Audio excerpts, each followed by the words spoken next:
Bacteria को control करने के तीन डिफरेंट प्रोसेस हैं। हम उनको फिजिकली कंट्रोल कर सकते हैं, हम उनको केमिकल इस्तेमाल करके कंट्रोल कर सकते हैं, या कुदरत ने आपकी जिस्म के अंदर एक निज़ाम रखा हुआ है इम्यूनिटी का, उसके थ्रू आप कंट्रोल कर सकते हैं। उस इम्यूनिटी को स्ट्रांग करने के लिए या एक्टिव करने के लिए हम वैक्सीनेशन करते हैं। तो ये तीन मेथड हैं बैक्टीरिया को कंट्रोल करने के। अब अगर बैक्टीरिया को आपने कंट्रोल करना है किसी सरफेस के ऊपर से, तो उसके लिए डिफरेंट केमिकल इस्तेमाल होते हैं। अगर बैक्टीरिया को आपने अपनी स्किन के ऊपर से रिमूव करना है, तो उसके लिए डिफरेंट केमिकल इस्तेमाल होते हैं। लेकिन अगर इन्फेक्शंस, अगर कोई बैक्टीरिया, अगर कोई माइक्रोब्स आपके जिस्म के अंदर चले गए और वो ब्लड के अंदर मौजूद हैं, आपकी बॉडी के किसी ऑर्गन पर को अटैक कर सकते हैं, ब्रेन पर अटैक कर सकते हैं, कर चुके हैं, तो उस सूरत में फिर हम कुछ ऐसे केमिकल इस्तेमाल करते हैं जो एज ए ट्रीटमेंट इस्तेमाल होते हैं। तो chemical that are used for treatment are called chemotherapeutic agent. My name is professor Imran Khan, और आज के इस डिटेल लेक्चर में हम यही डिस्कस करेंगे कि एंटीबायोटिक्स क्या होती हैं, ये वर्ड कहां से आया है, एंटीबायोटिक्स के फायदे क्या हैं और नुकसानात क्या हैं, क्या एंटीबायोटिक्स हर तरह की बीमारियों के खिलाफ इफेक्टिव हैं, और एंटीबायोटिक्स को किसने डिस्कवर किया, और एंटीबायोटिक्स सबसे पहले जो डिस्कवर हुई है वो कौन सी है। तो स्टार्ट करते हैं हम एंटीबायोटिक्स की डेफिनेशन से।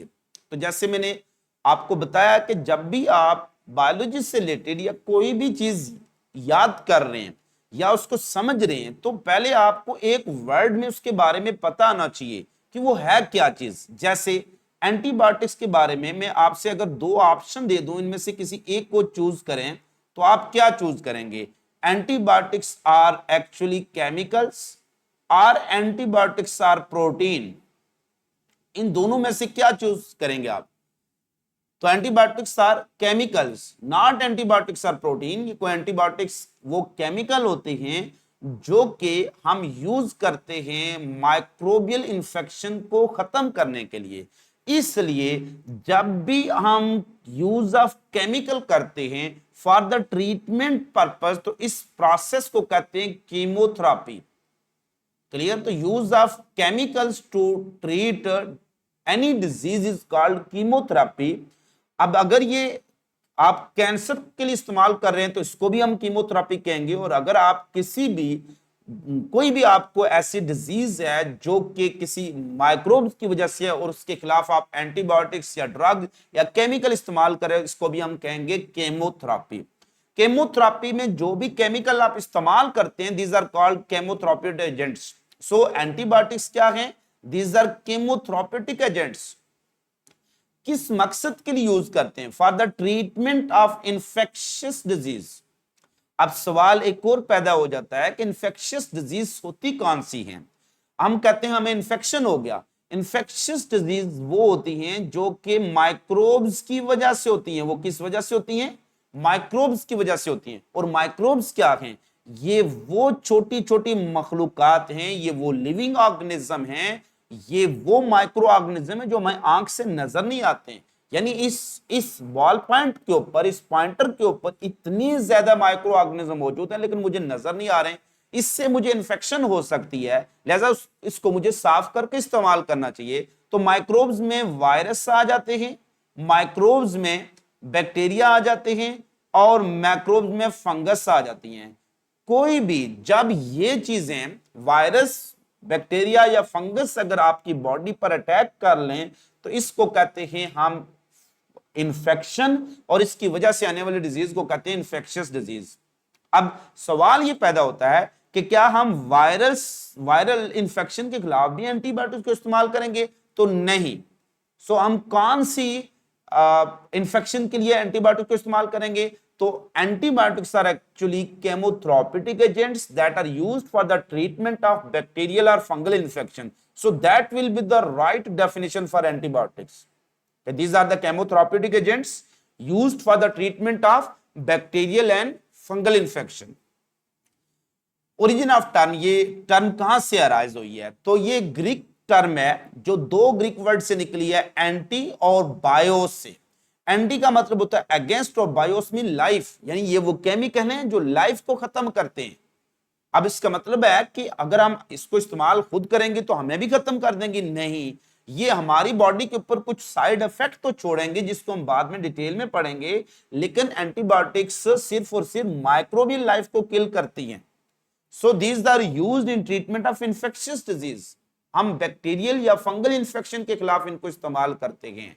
सो लिटरल मीनिंग बायोस का लाइफ है, लेकिन साइंटिफिक मीनिंग क्या है, living organism. So these are the chemical that are used against micro organism, यानी माइक्रोबियल इंफेक्शन के खिलाफ इस्तेमाल करेंगे। अब आपके घर में अगर कोई मेडिसिन आती है तो उन मेडिसिन की आपने नाम पढ़ना है, उसके एंड पर ये वर्ड अगर लिखे माइसिन, सेफ या इस्तेमाल है साइक्लिन, ये वर्ड अगर लिखे हुए हैं समझ लें कि वो जो डॉक्टर ने आपको मेडिसिन दी है वो क्या है, एंटीबायोटिक्स है। तो ये इनके एक्चुअली एक नोमेनक्लेचर है जो डॉक्टर इस्तेमाल करते हैं, मेडिकल साइंस में ये इस्तेमाल हो रहा होता है। और ये मेडिसिन का इन हर एंटीबायोटिक्स का जो एक मैकेनिज्म ऑफ एक्शन है वो डिफरेंट है, वो डिफरेंट कैटेगरी से ताल्लुक रखती हैं। तो ये सारी एग्जांपल्स हैं किसकी, एंटीबायोटिक्स की। अगर आपके घर में कोई मेडिसिन पड़ी है आप उन पर नाम पढ़ें तो उनके एंड पर अगर सेफ आ रहा है, जैसे मैं बच्चों के लिए अक्सर कैरिसेफ इस्तेमाल कर रहा होता हूँ, गले के दर्द के लिए एरिथ्रोमाइसिन इस्तेमाल कर रहा हूं, एंड पर माइसिन आ रहा है, जो कैरिसेफ सेफ इस्तेमाल हो रहा है, तो ये वर्ड एक्चुअली क्या होते हैं, एंटीबायोटिक्स के लिए इस्तेमाल हो रहे होते हैं। डिस्कवरी किसने की थी, तो एंटीबायोटिक्स को डिस्कवर करने वाला ये साइंटिस्ट है जो आपको स्क्रीन पर नजर आ रहा है, इसका नाम था अलेक्जेंडर फ्लेमिंग। जब भी हम बात फ्लेमिंग की करते हैं तो एक और फ्लेमिंग था, that is called Walther Fleming, जिससे related question you know that अभी एमडी कैट यूएचएस में भी पूछा गया था कि वो डिस्कवर्ड द क्रोमोसोम, तो वाल्थर ने डिस्कवर किए थे। तो चूंकि फ्लेमिंग दो हैं तो अलेक्जेंडर फ्लेमिंग ने एंटीबायोटिक्स डिस्कवर की, जबकि वाल्थर फ्लेमिंग ने क्रोमोसोम डिस्कवर किए। और जो फर्स्टली डिस्कवर्ड एंटीबायोटिक्स थी उसका नाम उसने क्या रखा, वो पेनिसिलिन थी।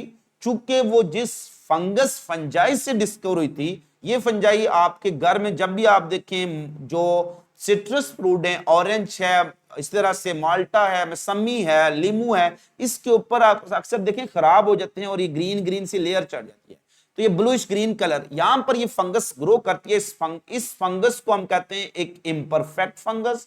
इम्परफेक्ट क्यों, कि ये सेक्सुअल रिप्रोडक्शन शो नहीं कर सकती। और इस फंगस का साइंटिफिक जो फाइला है वो है ड्यूटेरोमाइकोटा और इसका साइंटिफिक नेम है पेनिसिलियम नोटेटम। सो एमसीक्यूज आ जाए, first antibiotics were discovered by, नाम क्या, Alexander Fleming. First antibiotics were discovered from, किससे, तो आ फंगस, नाम क्या है, पेनिसिलियम नोटेटम। यहां से एमसीक्यूज आ सकता है, Penicillium is a dash while penicillin is a dash, penicillium is a fungus while penicillin is a antibiotics। Next synthesis, अगर आप इनको सिंथेसाइज करना चाहते हैं तो हम एंटीबायोटिक्स को कैसे सिंथेसाइज करेंगे। एंटीबायोटिक्स हमेशा सिंथेसाइज होती हैं बाय लिविंग ऑर्गेनिज्म, बहुत सर्टेन बैक्टीरिया के स्पीशीज ये सिंथेसाइज करती हैं। एक्टिनोमाइसिट कुछ ग्राम पॉजिटिव माइसेलियल बैक्टीरिया होते हैं। माइसेलियल वो बैक्टीरिया होते हैं जो ये फंगस की हाइफी लाइक स्ट्रक्चर रखते हैं, तो कुछ ग्राम पॉजिटिव माइसेलियल बैक्टीरिया को एक्टिनोमाइसी, माइसी वर्ड हमेशा माइसीलियन यानी फंगस से रिलेटेड होता है, फंगस से रिलेटेड वर्ड माइको यूज हो रहा होता है। तो ये कुछ फंगस लाइक बैक्टीरिया होते हैं, ग्राम पॉजिटिव बैक्टीरिया, उनसे भी ये सिंथेसाइज हो जाती हैं और फंजाई से सिंथेसाइज हो जाती हैं। अब देखिए कंसेप्चुअल क्वेश्चन कैसे आ सकता है।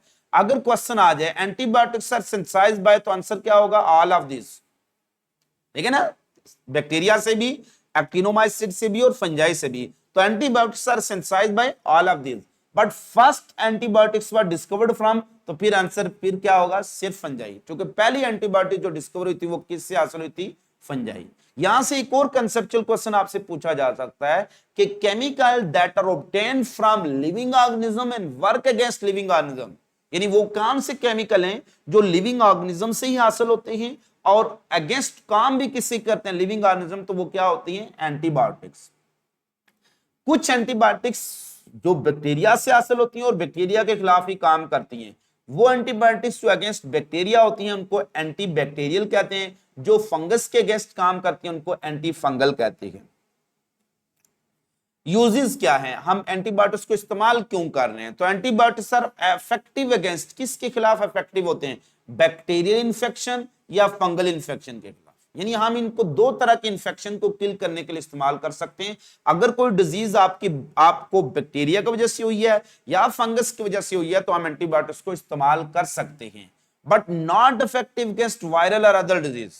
यानी वायरल डिजीज के खिलाफ इनको इस्तेमाल नहीं करना। लिहाजा अगर आपको वायरल डिजीज है और डॉक्टर आपको एंटीबायोटिक्स दे जा रहे हैं तो समझ लें कि वो पैसा कमा रहे हैं, आपको वो ट्रीटमेंट नहीं कर रहे हैं, क्योंकि एंटीबायोटिक्स वायरस के खिलाफ इफेक्टिव नहीं है। क्योंकि एंटीबायोटिक्स ने जिस चीज को डिस्ट्रॉय करना होता है वो वायरस के पास होती ही नहीं है। Virus are not cellular organisms. और वायरस की एक इंपॉर्टेंट कैरेक्टर ये भी है कि they are resistance to broad range of antibiotics. तो हम अदर डिजीज कौन सी हैं, अगर किसी को शुगर का मर्ज है, अगर किसी को जेनेटिक डिजीज है, बहुत सी मेल न्यूट्रिशन की जैसे डिजीजेज हैं, तो सिर्फ और सिर्फ हम इनको इस्तेमाल करते हैं against the infectious disease. Use antibiotics as prescribed by the physician, यानी डॉक्टर ने जो रेकमेंडेड डोज आपको दिया आपने उसी के मुताबिक इस्तेमाल करना है। कुछ लोग ऐसा करते हैं तो डॉक्टर ने उनको एक हफ्ते यानी 7 वीक दिन का उनको एक कोर्स बताया, 3 दिन के बाद लोगों को क्या हुआ कि वो बीमारी की सिम्टम कम हो गए, वो समझते हैं हम ठीक हो गए, वो उस मेडिसिन का इस्तेमाल छोड़ देंगे। अब वो बैक्टीरिया कुछ देर के लिए इनहिबिट हो गए थे। मुकम्मल खत्म कब होते हैं, जब 7 दिन आप इस्तेमाल करते हैं, आपने 3 दिन इस्तेमाल की, बैक्टीरिया की तादाद कम हुई, उन्होंने ग्रोथ रिस्ट्रिक्शन, उनकी ग्रोथ में रिस्ट्रिक्शन हुई और कुछ बैक्टीरिया वो डोरमेंट हो गए। अब आपने अगर पूरा कोर्स इस्तेमाल करते तो सारे बैक्टीरिया आपके जिस्म से मर जाते, लेकिन अब जो अधूरे बैक्टीरिया, आदमोई बैक्टीरिया आपकी बॉडी में मौजूद हैं, जब आपने मेडिसिन का इस्तेमाल छोड़ दिया तो वो दोबारा से एक्टिव होंगे और अपने बच्चे पैदा करेंगे। तो अपने बच्चों में वो क्या देंगे, एंटीबायोटिक रेजिस्टेंस दे देंगे और अगली बार वो जो मेडिसिन आप इस्तेमाल कर रहे हैं उससे आपकी बीमारी ठीक नहीं होगी। इससे हमेशा एंटीबायोटिक्स की वही डोज इस्तेमाल करें जितने mg की पावर की एंटीबायोटिक्स आपको डॉक्टर ने दी हैं उन्हीं को इस्तेमाल करें। लो डोज से हम हाई डोज की तरफ जाते हैं ताकि रेजिस्टेंस से बचा जा सके। ये क्वेश्चन ऐसे से related, antibiotics are effective against which one the following disease.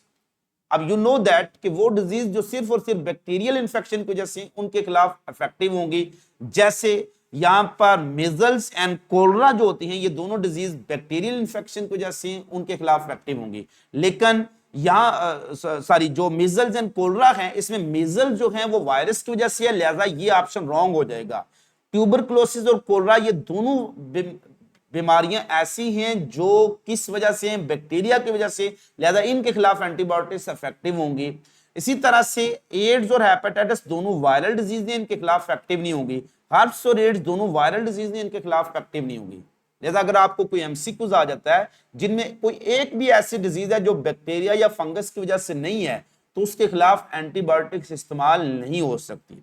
अब हम देखते हैं एंटीबायोटिक्स कैसे डिस्ट्रॉय करती हैं इन माइक्रोब्स को। दो तरह के एक्शन दिखाती हैं एंटीबायोटिक्स, कुछ होती हैं माइक्रोबिसिडल और कुछ होती हैं माइक्रोबिस्टेटिक। साइड वर्ड निकला है किल करने से, यानी ये वो एंटीबायोटिक्स हैं जो फौरन माइक्रोब को किल कर देती हैं, इमीडिएटली यानी फौरन। तो microbicidal effect is one that kill the microbe immediately, यानी ऐसी एंटीबायोटिक्स को कहते हैं माइक्रोबिसिडल। जैसे पेनिसिलिन है, ये एंटीबायोटिक्स फौरन जाके माइक्रोब को किल कर देंगी, इस तरह के असर को कहते हैं माइक्रोबिसिडल इफेक्ट। कुछ एंटीबायोटिक्स किल नहीं करती हैं बल्कि वो इनहिबिट कर देती हैं, रोक देती हैं उनकी किस चीज को, reproductive capacity of the cells, यानी बैक्टीरिया की रिप्रोडक्शन को रोक देंगी, उनका नंबर नहीं बढ़ेगा। अगर आपके जिस्म में 10 बैक्टीरिया हैं, 10 ही रहेंगे। इसका फायदा ये होगा कि हमारा इम्यून सेल जो होते हैं वो इनको डिस्ट्रॉय कर सकते हैं। लेकिन होता क्या है कि बाज़ औक़ात बैक्टीरिया अपना नंबर बहुत ज्यादा बढ़ा देते हैं, हमारे व्हाइट ब्लड सेल को मार देते हैं, जिससे हमें बीमारी हो जाती है। और अगर आप बैक्टीरिया की पॉपुलेशन को इनहिबिट करने में कामयाब हो जाते हैं तो आपका इम्यून सिस्टम उनको डिस्ट्रॉय करने में कामयाब हो, यानी दुश्मन की आबादी को आपने बढ़ने नहीं देना। आप दुश्मन की आबादी को नहीं बढ़ने देंगे तो क्या होगा कि आप कम तादाद में उनको आसानी से मार सकते हैं। तो ऐसा इफेक्ट जो कि ऐसी एंटीबायोटिक्स जो इनहिबिट करती हैं माइक्रोबियल ग्रोथ को उनको कहते हैं माइक्रोब स्टेटिक, स्टेटिक मीन साकन, यानी उनकी नंबर को कांस्टेंट बना देती हैं, जबकि जो फौरन किल करके उनको डिक्लाइन फेज में ले जाती हैं उनको कहते हैं माइक्रोबिसिडल इफेक्ट। अब एंटीबायोटिक्स के बहुत से साइड इफेक्ट भी हैं, मिस यूजेस भी हैं। कुछ साइड इफेक्ट जो तमाम एंटीबायोटिक्स की वजह से हैं वो है एंटीबायोटिक रेजिस्टेंस इन जर्म्स, यानी एक बार आपने एंटीबायोटिक्स इस्तेमाल की तो अगली बार वही एंटीबायोटिक्स शायद उस बैक्टीरिया के खिलाफ कारगर साबित ना हो। एंटीबायोटिक रेजिस्टेंस की मेन रीजन क्या है? बैक्टीरिया में प्लाज्मिड है, क्योंकि इसके पास जीन्स होती हैं जो वो बैक्टीरिया में ट्रांसफर कर लेता है। So which one of the following give antibiotic resistance to germs? तो वो प्लाज्मिड होता है। प्लाज्मिड की मदद से बैक्टीरिया अपनी आने वाली नस्ल में वो जीन्स दे देते हैं जो उस केमिकल के खिलाफ इफेक्टिव नहीं होते हैं। और one of the major side effect और greater side effect of antibiotics is antibiotic resistance, यानी साइंटिस्ट जिस चीज से सबसे ज्यादा परेशान है वो यही है कि जर्म्स के अंदर रेजिस्टेंस आ रही है। पहले जिस केमिकल के इस्तेमाल से वो जर्म्स मर रहा था, अब उसके खिलाफ जर्म जो रेजिस्टेंस हो चुका है वो नहीं मर रहा। लिहाजा अगर तमाम जर्म्स एंटीबायोटिक रेजिस्टेंस हो गए तो इंसान का क्या बनेगा, इसके बारे में आपने सोचना है। फिर cause disturbance in body metabolism, you know that बाज़ औक़ात एंटीबायोटिक्स खाने से आपका हाजमा खराब हो जाता है, आप इतने इफेक्टिव नहीं रहते हैं। उसकी रीजन क्या है? आपको पता है मेटाबॉलिज्म को इंक्रीज कौन करता है? मेटाबॉलिज्म को इंक्रीज करती हैं एंजाइम्स। तो accelerator of metabolism are enzymes, antibiotics are inhibitor of enzyme. वो एंटीबायोटिक्स एंजाइम के इनहिबिटर होते हैं, वो एंजाइम की बाइंडिंग साइट को कवर कर लेते हैं, उनके रिवर्सिबल इनहिबिटर बन सकते हैं, इरिवर्सिबल इनहिबिटर बन सकते हैं, जिसकी वजह से आपका मेटाबॉलिज्म डैमेज हो जाएगा। इसलिए जब भी आप मेडिसिन ले रहे होते हैं आपका डाइजेशन इतनी एक्टिव नहीं रहती, आपको डायरिया शुरू हो जाता है। तो how antibiotics cause disturbance in body metabolism? By retarding, by inhibiting enzymes. Chapter number 3 enzyme वाले टॉपिक में आपने पढ़ा है antibiotics are the inhibitor of enzyme action, इसलिए ये मेटाबॉलिज्म को डिस्ट्रॉय करती हैं। ये जो दो साइड इफेक्ट हैं, नंबर 1 रेजिस्टेंस इन जर्म्स और नंबर 2 रिटार्ड मेटाबॉलिज्म, ये तमाम एंटीबायोटिक्स के कॉमन है। अब हम जो डिस्कस करेंगे कुछ साइड इफेक्ट वो स्पेसिफिक एंटीबायोटिक्स के, यानी खास किस्म के एंटीबायोटिक्स के। जैसे ये बंदा कह रहा है मुझे सुनाई नहीं दे रहा, ऊंचा बोलें। इसकी वजह क्या है? इसने अपनी जिंदगी में बहुत ज्यादा स्ट्रेप्टोमाइसिन इस्तेमाल किए। तो स्ट्रेप्टोमाइसिन एक ऐसी एंटीबायोटिक है, अगर आप इसका ज्यादा इस्तेमाल करेंगे तो ये हमारी ऑडिटरी नर्व होती है जो सुनने में हेल्प करती है, उस नर्व को डैमेज करती है और cause deafness. Discoloration of teeth in young children, children के दांत इस तरह से हो जाते हैं, उसकी रीजन है टेट्रासाइक्लिन। बहुत ज्यादा अगर बच्चे टेट्रासाइक्लिन का इस्तेमाल करेंगे इन्फेक्शन की सूरत में तो उनके टीथ इस तरह से डिस्कोलोरेशन हो सकती है, लेकिन अडल्ट में ये साइड इफेक्ट नहीं पाया जाता है। इसके अलावा कुछ एंटीबायोटिक्स एलर्जिक रिएक्शन कॉज करते हैं, जैसे पेनिसिलिन है वो बहुत ज्यादा एलर्जिक रिएक्शन कॉज करती है। So which side effect are common to all antibiotics? वो हैं एंटीबायोटिक्स रेजिस्टेंस इन जर्म्स और नंबर 2 रिटार्ड मेटाबॉलिज्म। लेकिन जो स्पेसिफिक एंटीबायोटिक्स की वजह से वो हमने डिस्कस किए।